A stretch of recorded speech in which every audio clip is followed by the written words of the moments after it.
안녕하세요. 볼만찬 기자들입니다. 박수 치고 시작하겠습니다.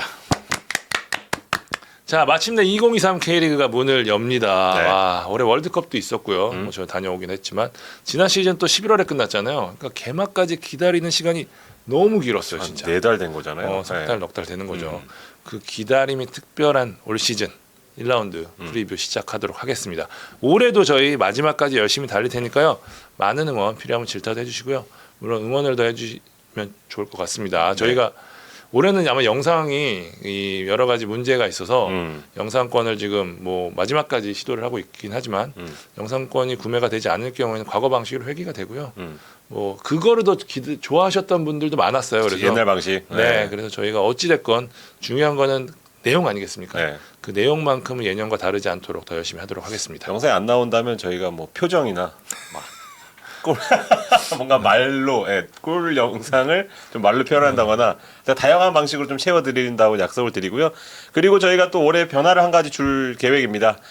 말도 많고 탈도 많은 승부 예측인데요. 뭐 할까 말까 좀 고민도 많이 했는데 그래도 저희의 뭐 트레이드 마크인 만큼 좀 하기로 했습니다. 이전까지 아무것도 없었다면 올해부터는 저희가 38라운드까지 228경기를 예측해서 더 많이 틀린 이에 틀린 개수를 곱하기 5,000원을 해서 기부를 좀 하려고 합니다. 예를 들어서 제가 100경기 그리고 이제 뭐 제가 200경기를 틀리면 100만 원을 기부하는 식으로. 그러니까 틀린 사람 이름으로 기부를 하겠습니다. 물론 볼만찬의 이름으로 하겠지만 틀린 사람의 돈으로 기부하도록 하겠습니다. 네. 뭐 되도록이면 뭐 축구와 관련된 그런 뭐 단체에 좀 기부를 하고 싶지만 지금 찾아보고 있는 중이고 추후에 어디에 좀 기부를 할지 그렇게 좀 말씀을 좀 드리겠습니다.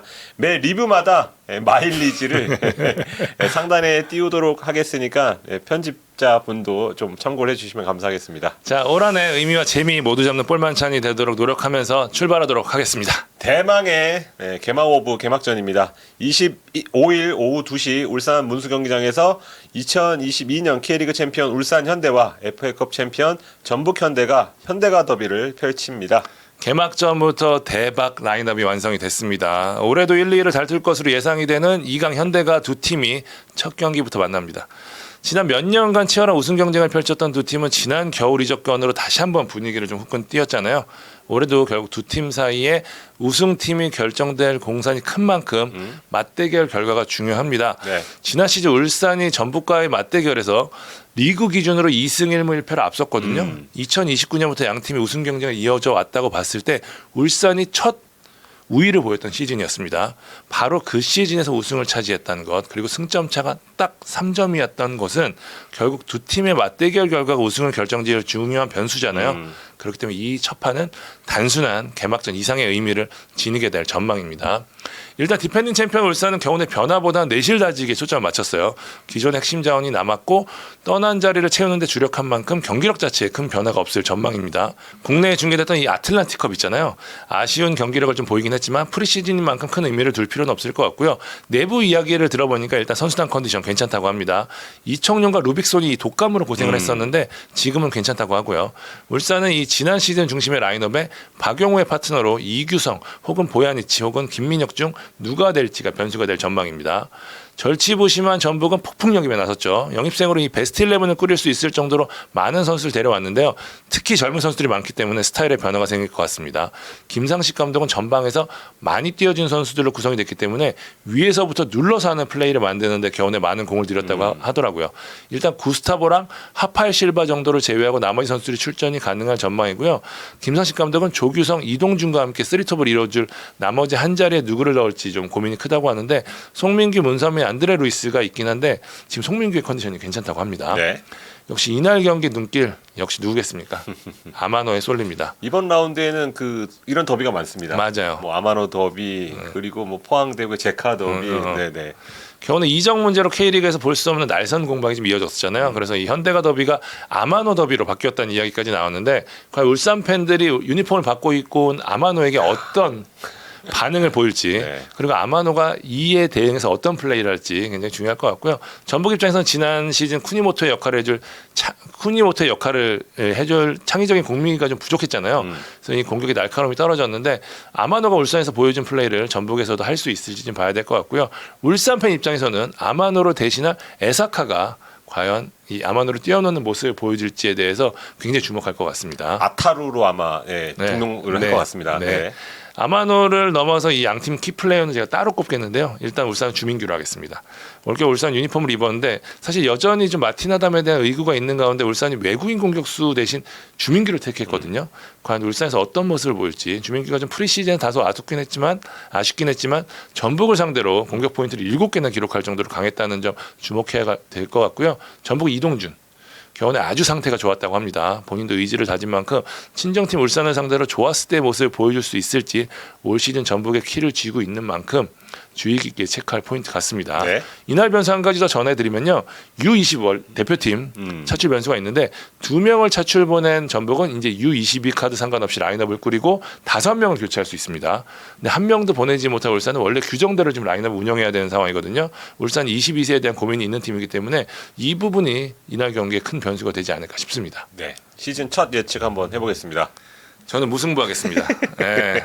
이게 네. 첫 경기잖아요. 그리고 네. 말씀드린 대로 양팀 모두 이게 너무 중요한 걸 알기 때문에 엉덩이를 빼고 하지 않을까라는 생각이 좀 드네요. 저는 울산 쓴 거 알겠는데요. 호미점 그리고 안정성 이런 점에서 조금 더 높은 점수를 주고 싶습니다.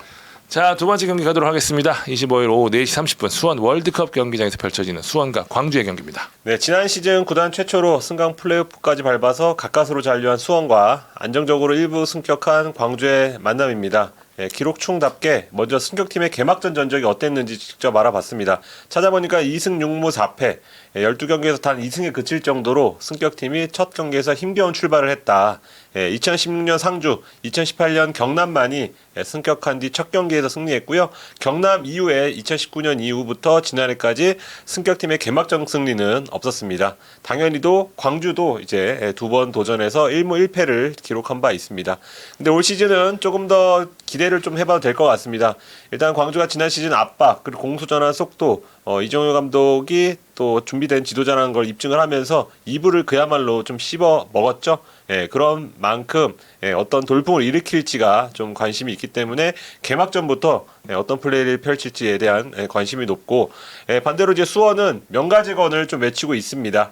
더 이상의 하스는 없다. 이런 각오로 시즌을 준비했는데요. 뭐 김보경, 뮬리치와 같이 검증된 선수를 영입하긴 했지만 포인트는 주닝요 피지컬 코치입니다. 수원이 사실 최근 몇 년간 선수들의 잦은 부상, 맞아요. 체력 문제로 고생을 했거든요. 그래서 이것부터 손봐야 되겠다. 그래서 포항에서 주닝요 코치를 좀 영입을 했습니다. 선수들 입에서 전주훈련 때 훈련 정말 힘들었다. 이런 말이 나왔다는 건 저는 긍정적인 시그널이 아닐까 좀 싶습니다. 포메이션은 포백 기반으로 4-3-3, 윙어를 적극적으로 활용하는 스타일로 변화를 꾀했고요. 이에 발맞춰서 아코스틱 김경중을 영입했고 공미를 맡은 바사니 김보경, 전방에 밀리치를 영입하면서 공격진에 힘을 줬습니다. 광주가 주전 레프트 윙백인 이으뜸이 다쳐서 여름에나 복귀할 것으로 보이거든요. 그러니까요. 그 자리에 이제 이민기가 멸 것으로 보이는데 그런 측면으로 봐도 이날 경기는 측면이 가장 중요해 보인다. 이렇게 좀 예상해 보겠습니다.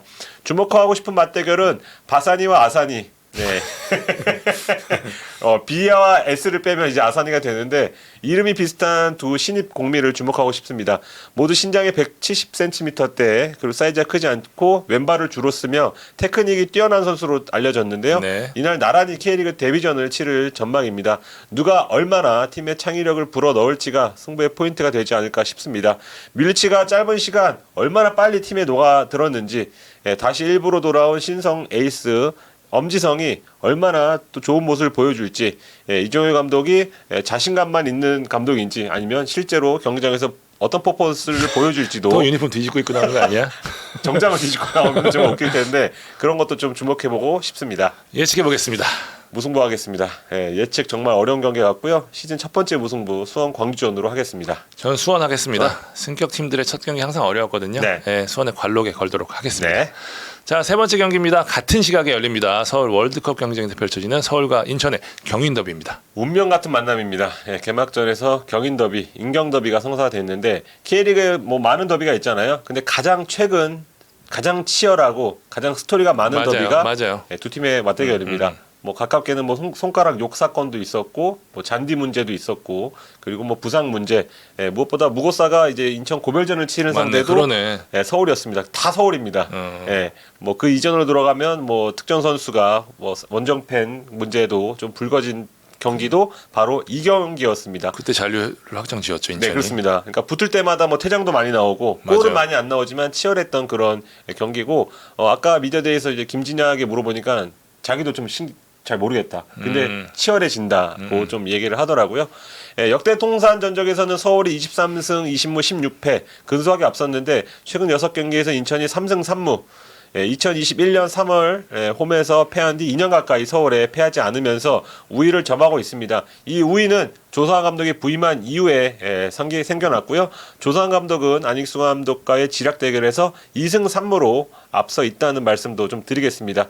그리고 두 팀의 대결이 기대되는 이유는 굵직한 선수들의 영입 때문인데요. 인천은 K리그 대상 후보였던 신진호를 영입해서 이명주와 축구도사 듀오를 구축을 했고 너무 기대돼. K리그에서 가장 빠른 선수인 제르소를 품었습니다. 신진호가 땅하고 요입당하면서 제르소가 마무리하는 그림을 좀 그리고 있을 것 같고 여기에 토트넘 해리케인과 입단 동기라고 알려졌는데 은포크 선수 그리고 파이트형 수비수인 김현수 권한진 선수 그리고 유럽파 출신인 천성훈 선수까지 영입해서 뎁스를 넓혔습니다. 은포쿠 기대하시는 분들이 있을 텐데 네. 제가 선수들한테 몇 번 물어봤더니 아길라르인데 조금 더 다이나믹한 아길라르라고 하더라고요. 빠른 아길라르. 빠르진 않은데 네. 그래 아길라르보다 빠르대요. 그런 느낌이라고 하더라고요. 아길라르보다 느리기는 사실 좀 그렇죠. 근데 아길라르만큼 좀 잘하기도 좀 쉽지 않기 때문에 그렇죠. 얼마나 활약을 할지 보고 싶고요. 중원에 신진호, 이명주 두 명을 세우느냐 아니면 수미 한 명을 더 바치느냐에 따라서 3-4-3이 될지 뭐 3-5-2가 될지 좀 갈릴 것 같은데 일단 기본 골자는 3백이 될 가능성이 좀 있고요. 아무래도 신진호 중심으로 중원에서 경기를 풀어나갈 것으로 좀 보입니다.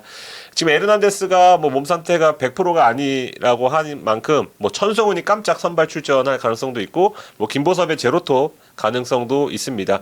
여기에 이제 김도혁 선수가 과거에 창 기자가 또 아마 제일 먼저 얘기해 준 것 같은데 레프트 윙백으로 올 시즌 포변을 하잖아요.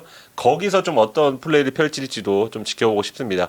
서울은 뭐 지에트 칼텍스가 대박을 쳤냐, 순이익 대박 쳤냐 이런 말이 나올 정도로 순간적으로 일본 스쿼트가 50명이 넘어선 적도 있었습니다. 진짜요? 네. 근데 지금은 이제 하나 둘씩 정리하는 그런 과정인데 황의조가 이제 국대 선수 황의조가 왔고 윌리안이 왔고 뭐 임상엽, 김경민, 박수일 뭐 다 할 겁니다. 이름 뭐 권한규, 이시영 이런 선수들이 왔고 조영옥, 양한빈, 윤종규, 이상민 이들이 좀 빠져나간 자리를 훌륭하게 좀 메웠다. 여기에 플러스로 좀 공격진에 힘을 줘서 지난 시즌 약점이었던 득점력 강화에 좀 힘을 쏟았다.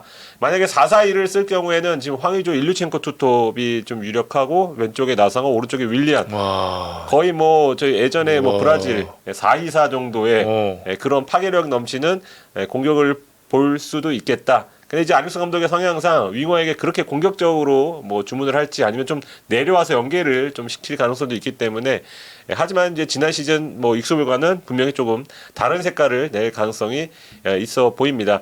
키플레이어는 아무래도 빅네임 뽑아야 되겠죠. 서울에선 황의조 선수 그리고 인천에선 신진호 선수로 하겠습니다. 두 선수가 어떤 모습을 보일지 제가 현장에서 지켜보고 돌아오겠습니다. 예측해 보겠습니다. 서울로 하겠습니다. 황의조 영입 효과가 곧바로 나타날 것으로 예상합니다. 저는 인천 네. 경인 더비는 인천이 강했습니다. 야. 26일로 가보겠습니다. 오후 2시 이 경기도 제가 가는데요. 제주와 수원FC가 제주 월드컵 경기장에서 맞붙습니다. 2020년 K리그2에서 나란히 1, 2위를 차지하면서 1부행에 성공한 두 팀이죠. 네. 두 승격 동기가 개막전에서 격돌합니다. 승격 첫 해는 수원FC가 3승 1패로 우위를 보였는데 지난해에는 제주가 1승 2무로 우세했거든요. 올 시즌 어떤 결과를 만들지 그 시작인데 양팀 모두 변화가 있었습니다. 네. 제주는 최전방부터 최후방까지 변화폭이 큽니다. 일단 수비 쪽에 연재훈, 임채민이 가세하면서 3백을 쓸지 4백을 쓸지가 포인트가 될 것 같은데 일단은 3백 쪽으로 가닥을 잡는 분위기로 알고 있습니다. 정훈, 연재훈, 임채민이라면 리그 최정상급 3백이라고 봐야 될 것 같고요. 임채민은 이 중국에서 좀 쉬었기 때문에 오래 쉬었죠. 예, 네. 몸이 좋지 않을 것 같다는데 생각보다 좋기 때문에 선발 투입도 좀 고려하고 있다고 들었습니다. 최영준과 짜거리를 중앙 미드필더는 구자철이 좋은 모습을 보이는 가운데 이창민도 마지막 연습 경기를 풀로 소화했다고 하거든요. 뎁스 보소. 네, 변수는 역시 측면이 될 것 같습니다. 정우재가 빠지면서 왼쪽 윙백 그리고 헤이스와 짜거리로 오른쪽 윙어가 마지막까지 고민이 될 것 같은데 왼쪽 사이드백은 안태현, 오른쪽 윙어는 뭐 김승석 아니면 김주경이 유력한데 22세 문제가 있기 때문에 예측이 쉽지 않은 상황입니다. 수원 FC는 이 수비에 많은 공을 들였죠. 이재성, 김현훈이 가세한 수비진이 과연 얼마만큼 경쟁력을 보일 수 있을지 지켜봐야 될 것 같고 전체적으로 역시 윤빛가람의 눈길이 쏠립니다. 뭐 이 경기 윤빛가람 더비라고 하시는 분들도 있는데 그러네요. 지난 시즌까지 제주 유니폼을 입었던 윤빛가람은 겨울에 열린 미디어데이에서 이 남길 감독에게 날선 멘트를 좀 하면서 이번 경기에도 역시 중심에 설 것으로 보이는데 김도균 감독의 신뢰 대단합니다. 주장도 좋고 뭐 실제 연습 경기에서 있고 없고 차이가 상당하다고 하더라고요. 윤빛가람의 가세로 이 중원 쪽의 플레이가 달라졌고 이게 사실 김도균 감독이 원래 잘하는 플레이거든요. 라스도 살아날 수 있고요. 윤빛가람이 중원에서 자리 잡은 가운데 오른쪽 측면에 정동호의 몸 상태가 좋지 않아서 이 자리에 대한 고민이 큰 분위기입니다. 이 이승우 선수도 100%는 아니라고 하더라고요. 네. 두 팀이 만나면 기록을 봤더니 골이 많이 나거나 아예 나지 않거나 둘 중 하나더라고요. 전체적으로 양팀 수비력이 좀 좋아졌다고 볼 때 후자의 공산이 큰데 그렇다면 역시 전방에서 많지 않은 찬스를 마무리 지어줄 공격수들의 역할이 크거든요. 저는 전방보다는 측면의 헤이스와 무릴로 싸움을 주목하고 싶습니다. 겨우내 이 두 선수의 컨디션이 상당히 괜찮았다는 이야기를 많이 들었고요. 그래서 감독들의 기대도 상당히 큰 상황이거든요. 마법 같은 플레이로 이 분위기를 바꿔줄 수 있는 유형의 선수들이라는 점에서 지켜보면 재밌을 것 같습니다. 예측해 보겠습니다. 저는 제주 하겠습니다. 오. 수해백의 제주 원정길이 언제나 쉽지 않았습니다. 저는 무승부하겠습니다. 예, 새로운 제주의 공격진이 시너지를 내기 위해선 다소간 시간이 걸릴 것 같습니다. 자, 5번째 경기 가겠습니다. 같은 시각 포항 스틸리아드에서 열리는 포항과 대구의 경기입니다. 지난해 9월 22일 스텔라드로 가보겠습니다. 당시 포항과 대구가 맞붙었고 포항이 4대1로 대승을 거뒀습니다. 그날 득점을 한 선수가 신진호 1골, 임상엽이 2골, 대구의 골도 임상엽의 자책골이었거든요. 그날 경기의 주인공들 이제 포항에 없습니다. 이걸 보면 포항이 어느 정도 변화의 폭을 큰지를 좀 느낄 수 있는데요. 지난 시즌 팀 내 득점 1, 2위, 도움 1, 2위가 다 빠졌습니다. 전년도 베스트 11과 올해 예상 베스트를 좀 비교해보면 일단 뭐 제카가 최전방에 바뀌었죠. 왼쪽 측면에 김인성, 뭐 공미의 백성동, 중미의 오베르단과 김종우, 라이트백엔 임대복귀한 뭐 박건우, 최대 뭐 절반 이상 네, 적어도 두세 자리는 바뀌는 분위기고 김기동 감독은 원래 웬만해선 좀 1군 어느 정도 좀 세팅을 해놓고 2군 선수와 좀 경쟁을 붙이거나 이렇게 하는데 1, 2군 따로 나누지 않고 무한 경쟁을 시켰다고 합니다. 그런 만큼 뭐 깜짝 선발 그리고 뭐 잘 알려지지 않은 선수가 도드라질 가능성 역시 좀 열려 있다고 좀 보여집니다. 지난 시즌 부상을 당했던 이승모와 측면 수비수 신광훈은 감독 피셜로 아직 컨디션을 좀 끌어올리는 중이라 개막전 출전 여부는 불투명하다는 말씀도 드리겠습니다. 대구도 변화가 있습니다. 정태욱이 전북으로 이적한 건데요. 선수 구성상 김진혁, 조진우, 홍정훈이 있기 때문에 뭐 대체 불가 정도는 아니겠지만 만약 이들 중에 한 명이라도 부상을 당할 경우에는 좀 큰 문제가 됩니다. 수비진의 뎁스가 얇아진 건 좀 대구의 숙제라고 좀 보여지고요. 미드필더 세라토와 바셀루스의 적응 여부도 좀 중요해 보이는데 특히 바셀루스에 대한 좀 얘기가 많이 나오고 있습니다. 세징네 한 칸 아래에서 뛰면서 세징네와 굉장히 좋은 호흡 워낙 스피드가 빨라서 좀 라마스와는 다른 방식으로 공격에 기여를 할 것으로 좀 예상이 됩니다. 지켜볼 선수는 포항에선 제카, 대구에선 에드가 하겠습니다. 제카는 에드가 대체자로 지난 시즌 임대로 영입해서 소위 대박을 친 선수입니다. 곧바로 포항이 큰돈을 들여서 데려갔고 개막전부터 대구에서 이제 세징야와 좀 마주하게 됐습니다. 최영권 감독은 제카를 잘 알고 있다 자신감을 좀 보였는데 제카 역시 대구 수비수들을 잘 알고 있을 겁니다. 돌아온 에드가는 많은 움직임은 없지만 그래도 터치 하나로 클래스를 보여주는 선수잖아요. 그런 만큼 포항의 수비수를 괴롭히면서 대구의 득점력 상승에 도움을 줄 것으로 예상됩니다. 예측해 보겠습니다. 대구 하겠습니다. 의외의 결과 이번 라운드는 이 경기라고 좀 봅니다. 무승부 하겠습니다. 두 팀 경기 보니까 무승부 결과가 상당히 많고요. 네. 전력 비교해도 좀 예측이 쉽지 않더라고요. 네. 마지막 경기 가보겠습니다. 26일 오후 4시 30분 대전 월드컵 경기장에서 오랜만에 K리그 1 경기가 열립니다. 대전과 강원이 맞붙습니다. 8년 만이네요. 그죠? 8년 만입니다. 두 팀은 악연이 있습니다. 2년 전 승강 플레이오프에서 만난 두 팀이 이 볼보이 태업 논란으로 얼굴을 붉혔죠. 또 볼보이 더비예요. 또. 네. 와, 더비 많다. 당시 강원이 승리하면서 잔류를 했고 대전이 2부에 머물면서 만나지 못했는데 대전이 승격한 첫 경기부터 만나게 된 거는 상당히 재밌는 인연 같습니다. 장소를 바꿔 대전 월드컵 경기에서 만나는데 그때 이영표 전 대표가 유럽에서 흔한 일이라면서 이제 대전 팬들이 막 야 유럽식 서포팅이 뭔지 보여줄게 막 이랬는데 과연 어떤 모습을 보일지 궁금하기도 하고요. 네. 경기장 밖 분위기와는 달리 양팀 좀 조용히 이번 경기 준비하고 있습니다. 대전 승격 후에 첫 경기를 치르는 만큼 많은 공을 들이는 모습인데 몸 상태가 조금 좋지 않은 레안드로 정도가 변수지 일단 전체적인 선수들의 컨디션 좋다고 합니다. 특히 많은 기대 속에 대전 유니폼을 입은 K리그2 득점 2위죠. 티아고가 좋다고 합니다. 대전은 막 등록을 마친 이 아제르바이잔 출신 수비수죠. 안톤의 출전 여부까지 검토할 정도로 이번 경기에 집중을 하고 있습니다. 배준서, 배준호 이 선수들이 U20 대표팀에 차출되면서 U22 고민 없이 라인업을 꾸릴 수 있는 것도 이민성 감독 입장에서는 이점이 될 것 같습니다. 대전이 2021년 7월 이후 홈에서 치른 30경기에서 물론 승부차기 패배는 뺐습니다. 네. 단 1패밖에 안 당했을 정도로 강했거든요. 그러니까 심리적 안정감이 주는 부분이 좀 클 것으로 보입니다. 반면 강원은 좀 악재가 하나 있습니다. 중원 핵이죠. 알리바이프가 갑작스러운 부상으로 출전이 불투명합니다. 강원이 조용한 겨울을 보냈는데 그래도 이 군입대한 김동현 선수의 자리, 중원 자리에 알리바이프를 데려와서 보강을 했거든요. 알리바이프 선수가 이 FC 서울에서 이 최용수 감독과 함께 한 적이 있는데다가 그렇죠. 네.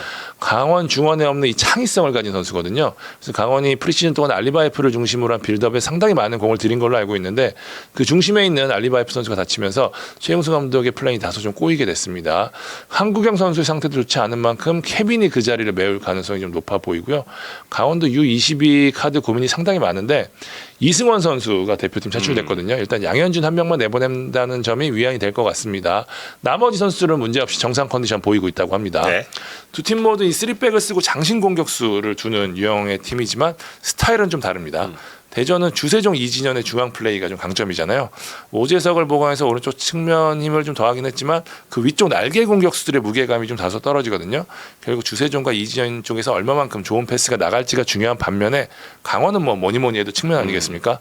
김대원, 양현준 콤비의 정승용, 김진호 윙백 듀오의 속도 이게 어마어마하잖아요. 여기에 기대를 걸고 있는데 알리바이프까지 빠지게 되면 결국 김대원, 양현준의 측면 공격에 더 힘을 줄 공산이 크기 때문에 저는 이 주세종, 이진현, 김대원, 양현준의 싸움이 되지 않을까라는 생각이 좀 듭니다. 네, 예측해 보겠습니다. 대전하겠습니다. 대전의 홈 강세에 한번 좀 걸어보고 싶습니다. 저는 무승부하겠습니다. 최용수 감독이 그리 승격팀에게 맞아, 그래, 호락호락하게 승점 3점을 줄 것 같지 않습니다.